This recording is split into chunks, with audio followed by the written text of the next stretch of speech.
कृष्णं वंदे जगद्गुरुम्।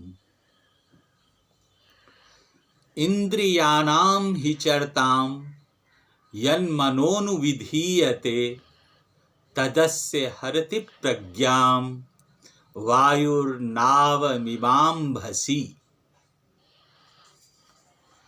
बहुत अच्छा श्लोक है कि कौन ऐसा व्यक्ति है जो अपने जीवन में सफल नहीं होता। वह व्यक्ति कैसा होता है, चाहे वो स्त्री हो या पुरुष हो।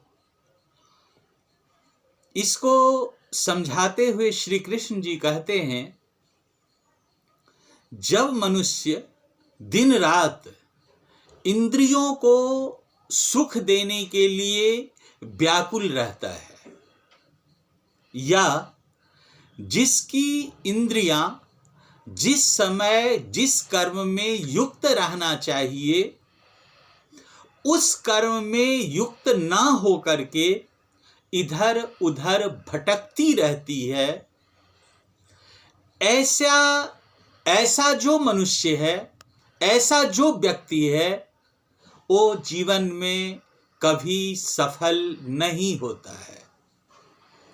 जैसे कि मान लीजिए कोई छात्र या छात्रा नीची क्लास या ऊपरी कक्षा आईएएस, आईपीएस, डॉक्टर, इंजीनियर इस सब की तैयारी कर रहा हो और पढ़ते समय उसका मन कभी फिल्म की तरफ जाए, कभी फिल्मी गानों की तरफ जाए, हास्य विनोद इत्यादि करने की तरफ जाए, तो निश्चित है कि उसकी जो ज्ञानेंद्रियां, कर्मेंद्रियां उस समय जिस समय वह पढ़ रहा होता है, अध्ययन कर रहा होता है, शिक्षा ले रहा होता है, उसके साथ युक्त रहनी चाहिए। लेकिन मन ज्ञान और ज्ञानेंद्रिय और कर्मेंद्रिय के साथ युक्त होकर के कहीं और भटकता रहता है।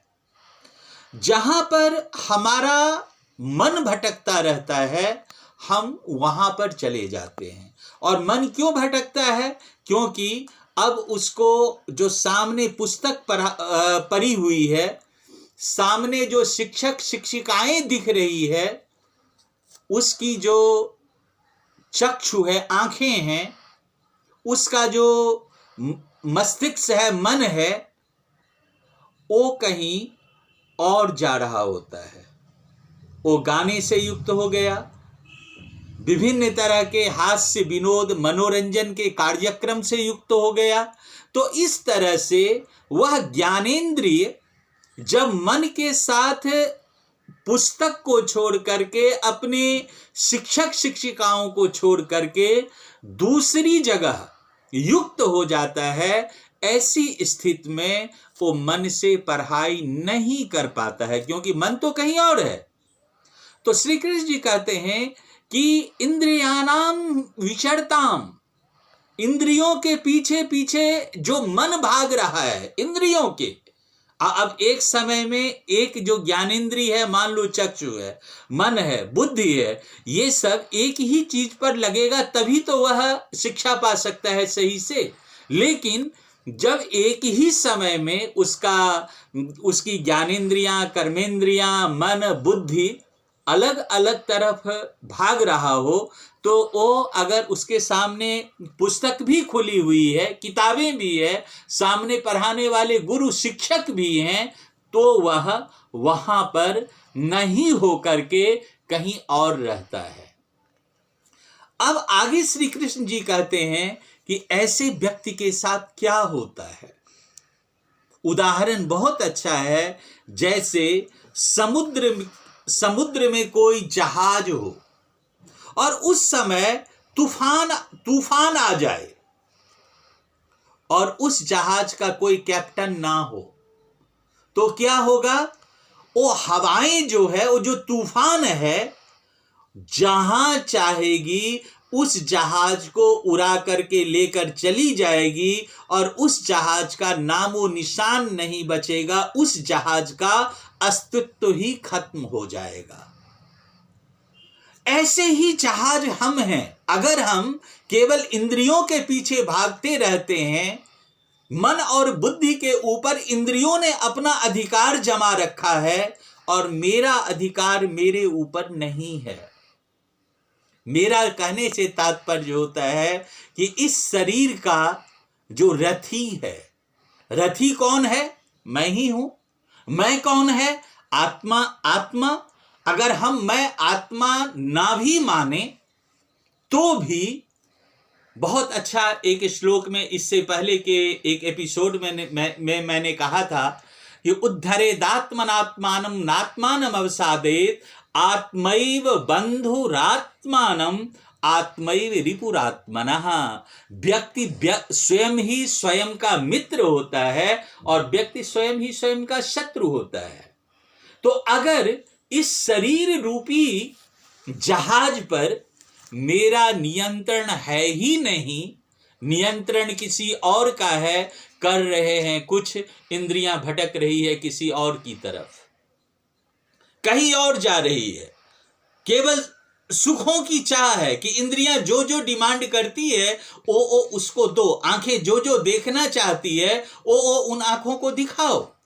तो ऐसे में क्या होगा कि जिस एक कर्म के प्रति मन लगा करके व्यक्ति सफल होता है, उस एक कर्म के प्रति मन लगा करके व्यक्ति सफल नहीं हो पाएगा और विभिन्न तरफ उसकी इंद्रियां जाएगी। मान लीजिए कोई डॉक्टरी करके डॉक्टर कर्म में सफल होता है, कोई इंजीनियरिंग करके इंजीनियर कर्म में सफल होता है, कोई आईएएस आईपीएस बन के, कोई शिक्षक बन के, जितने भी कर्म हैं उस तरह के कर्मों में वह सफल होता है।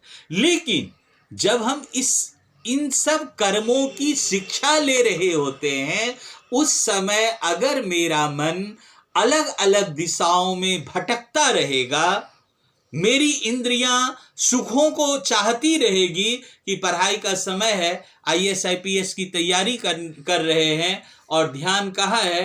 किसी नाचने वाली के ऊपर, किसी नाचने वाले के ऊपर, किसी गाने वाले के ऊपर, किसी चीज में ध्यान है। वो सब भी अपनी अपनी जगह पर सब सही है, वो भी एक शिक्षा है, वो भी एक कला है। लेकिन अगर हम वही सीख रहे होते हैं और फिर हमारा ध्यान किसी डॉक्टर के कर्मों को देख करके, अरे उसने कैसे ये चीज़ सीखा होगा, हम शिक्षा ले रहे हैं, नृत्य की शिक्षा ले रहे हैं, गायन की, और फिर हमारा ध्यान इधर भटकता है, हमारी इंद्रियां उस तरफ जा रही होती है, तो निश्चय है कि हम उसको सही से नहीं ठीक सीख पाएंगे। तो श्री कृष्ण जी कहते हैं कि अपने ऊपर अपने द्वारा ही पूरा नियंत्रण रखिए। इस शरीर रूपी जहाज का स्वयं ही आप मतलब कंट्रोल में रखिए, स्वयं के द्वारा स्वयं ही इस शरीर रूपी जहाज को वश में रखिए, ताकि यह जहाज ऐसा ना हो जैसे समुद्री तूफान में बिना कैप्टन के जहाज का अस्तित्व नष्ट हो जाता है। कहीं जहाज ऐसा ना हो, आपका शरीर रूपी ऐसा ना हो कि आपके ऊपर उसका अधिकार ही, उसके ऊपर आपका अधिकार ही नहीं है। मतलब शरीर के ऊपर, शरीर में जो ज्ञानेंद्रियां और कर्मेंद्रियां है, उसके ऊपर आपका अधिकार ही नहीं है। आपका शरीर रूपी जहाज, अगर आपका अधिकार उस पर नहीं रहता है तो वह कैप्टन रहित है, उसको चलाने वाला कोई नहीं है। ऐसे में संसार की जो आंधी है, संसार में एक संघर्ष करने की जो क्षमता है, वो आपके अंदर नहीं रह जाएगी और वह आंधी जो है आपको इधर उधर भटका करके, उड़ा करके खत्म कर देगी। तो इस तरह से हम जिस कर्म को करते हैं, उस कर्म के प्रति संपूर्ण अपना मन लगाएं, अपने ज्ञानेंद्रियों को और कर्मेंद्रियों को भटकने नहीं दें। और अगर हम ऐसा करते हैं तो हम सफल होते हैं, और अगर ऐसा नहीं करते तो हमारा अस्तित्व उस समुद्री जहाज की तरह खत्म हो जाता है, जिस जहाज का कोई कैप्टन नहीं है, हम शरीर रूपी जहाज के कैप्टन भी स्वयं ही होते हैं। इस तरह से आज का जो गीता का श्लोक है उसको हमने समझा कि हमारे शरीर के ऊपर हमारा ही अपना पूर्ण नियंत्रण हो। आगे पुनः किसी श्लोक को लेकर के आऊँगा, तब तक के लिए आप सभी को प्रणाम। कृष्णं वंदे जगद्गुरुम।